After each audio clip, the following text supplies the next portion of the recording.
Bonjour, mon nom c'est Yves Dagenet. Je suis le pasteur principal de l'Alliance Éveil des Nations.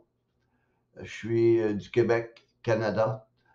Donc, je voudrais m'adresser à vous aujourd'hui parce que ça fait longtemps que je pose cette question-là à des chrétiens que je rencontre. Il y en a qui me répondent, mais la majorité veulent réellement pas se questionner là-dessus.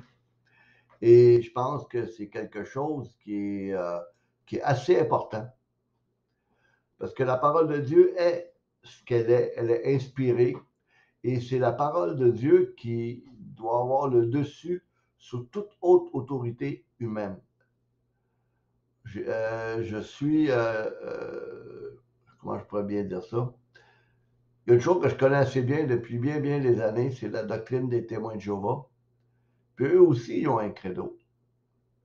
Eux aussi ont des croyances. On pourrait penser aussi aux Mormons, à l'Église de Jésus-Christ des Saints des derniers jours, ont aussi leurs croyances et on pourrait regarder tout le milieu évangélique avec les 35 000 dénominations qui sont divisées entre elles, malheureusement. On pourrait penser à l'Église catholique, on pourrait penser aux églises orthodoxes. Donc, quand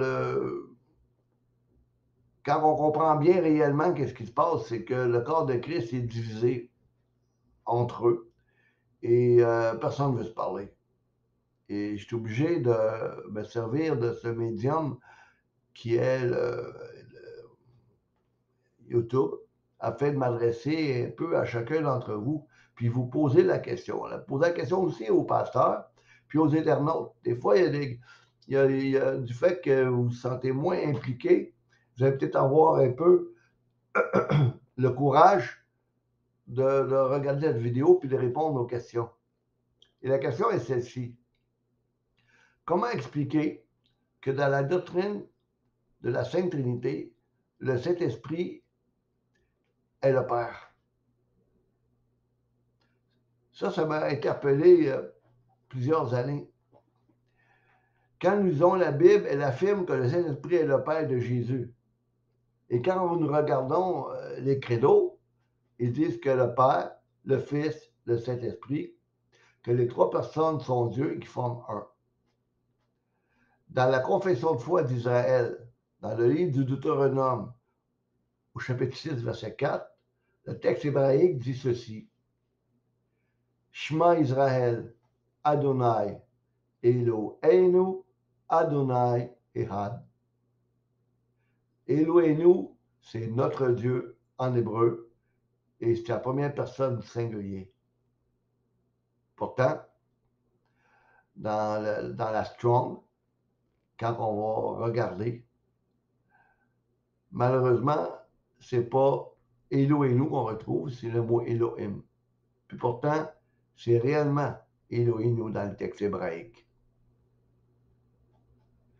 Éphésiens chapitre 4 nous enseigne qu'il y a un seul esprit. On pourrait continuer, il y a plusieurs versets. Donc, retournons à notre question principale. Est-ce que Jésus a eu deux pères ou il y a un seul et unique Père et que c'est le Saint-Esprit? Parce que le Saint-Esprit, c'est aussi l'Esprit du Père. Le Saint-Esprit qui vient habiter en nous, c'est l'Esprit du Père. C'est la raison pourquoi on est capable de dire Abba, Père. Abba, en araméen, ça veut dire papa. En hébreu, le mot père, c'est Av. Donc, Jésus ne peut pas avoir de père. C'est ça qu'il faut comprendre. Donc, dans Matthieu 1, 18, je vais le lire à l'écran. Voici de quelle manière arriva la naissance de Jésus-Christ. Marie, sa mère, ayant été fiancée à Joseph, se trouva enceinte par la vertu du Saint-Esprit avant qu'ils eussent habité ensemble. Si Joseph, en étant marié avec Marie, Jésus serait venu au monde, un exemple, ce n'est pas le cas, mais c'est un exemple pour comprendre. Donc, Joseph a arrêté le père. parce que c'est lui qui a la semence. Ben, dans le texte qui nous concerne, dans Matthieu 1,18, elle s'est trouvée enceinte par le Saint-Esprit. Donc, le Saint-Esprit, il ne peut pas être autre chose que le Père. Dans Matthieu 1, 20, Joseph, fils de David, ne crains pas de prendre avec toi Marie, ta femme, car l'enfant qu'elle a conçu vient du Saint-Esprit. Il faut réaliser encore une fois que l'évangéliste Matthieu met réellement de l'emphase 2 fois, comme quoi que la naissance de Jésus, la naissance miraculeuse de Jésus, qui est la prophétie d'Ésaïe 7,14, vient du Saint-Esprit. Donc, le Saint-Esprit, c'est le Père. D'ailleurs, Jésus, quand il avait dit à Philippe, puisque Philippe avait demandé à Jésus, montre-nous le Père, puis il lui avait dit ceci, ça fait si longtemps que j'étais avec toi. Puis tu ne m'as pas encore reconnu. Philippe, celui qui m'a vu, a vu le Père. Et même dans l'évangile de Jean, quand Jésus avait dit qu'il n'était pas pour laisser orphelins les apôtres, si on se met à réfléchir un petit peu, on est orphelin de père et de mère, pas de frères et de sœurs. Donc, Jésus, en se disant lui-même qu'il n'était pas pour nous laisser orphelins, il se disait lui-même le Père incarné. Donc, c'est pas pour rien que Jésus, les paroles que Jésus disait quand il était ici-bas, là, il disait au nom de son Père. Dans Luc 1, 34, 35, que je vais lire avant, j'aimerais passer avec un texte de l'Ancien Testament, si vous permettez, avec le livre du prophète Isaïe, au chapitre 45, à partir du verset 10.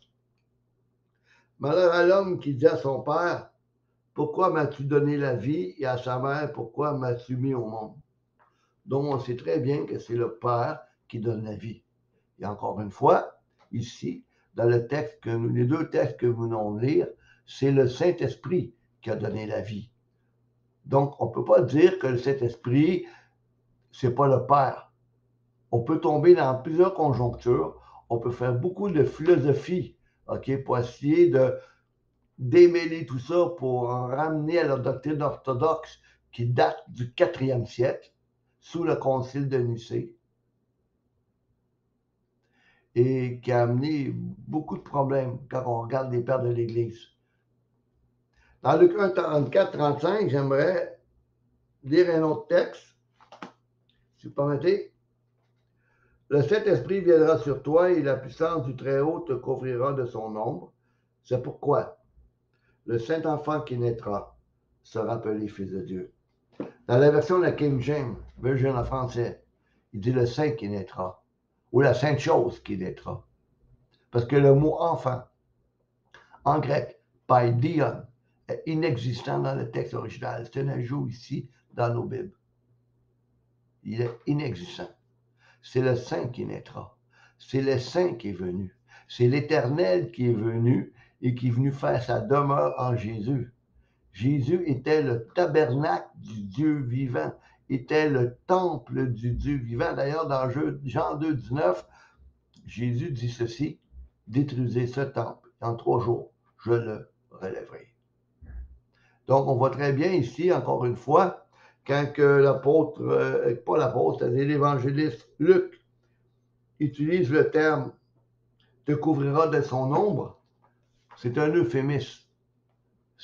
Ça parle pas. On pourrait prendre cette analogie-là comme une relation sexuelle. On sait très bien, moi et vous, là, que cet esprit n'a pas eu de relation avec Marie. Là. Dieu est capable, de partir de rien, de créer l'univers. D'ailleurs, c'est ce qu'il a fait. Mais on voit très bien que c'est le Saint-Esprit qui a fait en sorte que Marie est tombée enceinte. Et c'est l'accomplissement de la prophétie du prophète Ésaïe au chapitre 7, verset 14. Encore une fois, le Saint-Esprit est-il le Père Alors, comment concilier deux textes avec la Sainte Trinité, ou même les trois textes qu'on vient d'énumérer? Que le Seigneur vous bénisse. Vous pouvez toujours me rejoindre à Yves Dagenet, 150554 à commercial@gmail.com pour vos questions ou probablement peut-être quand je vais faire l'enregistrement, c'est-à-dire je vais le downloader sur YouTube, vous allez probablement être capable d'écrire. J'aimerais réellement avoir votre opinion. C'est quoi? Qu'est-ce que vous pensez réellement de la Bible? C'est important, la Bible, de la lire et de ne pas se laisser tromper, manipuler pour X choses. Que le Seigneur vous bénisse. Puis en même temps, je voudrais faire une annonce. Le samedi matin, à 9h30, heure du Québec, on a une étude biblique qui est faite. On est un petit groupe, on est à peu près 14-15 sur Zoom. Donc, si vous voulez réellement participer le samedi matin aux études bibliques qu'on fait, donc vous pouvez toujours m'écrire encore une fois à Yves Dagenet, 150554 à commercial@gmail.com. J'ai réellement besoin de votre courriel pour vous mettre dans ma liste d'envoi afin que je puisse vous faire parvenir le lien Zoom. Donc, ça me fera réellement plaisir de vous accueillir dans notre groupe. Et notre but, c'est de propager l'Évangile, surtout dans la condition où on se trouve présentement. On sait très bien que Jésus revient bientôt. C'est le roi des rois, le Seigneur des seigneurs. Jésus est le Dieu véritable et la vie éternelle, comme dit l'apôtre Jean dans 1 Jean 5,20. Il est le Dieu véritable. Donc, c'est lui qui revient. Il revient comme un roi. Et nous devons réellement nous préparer à sa venue. Que le Seigneur vous bénisse, vous comble de son amour. Amen.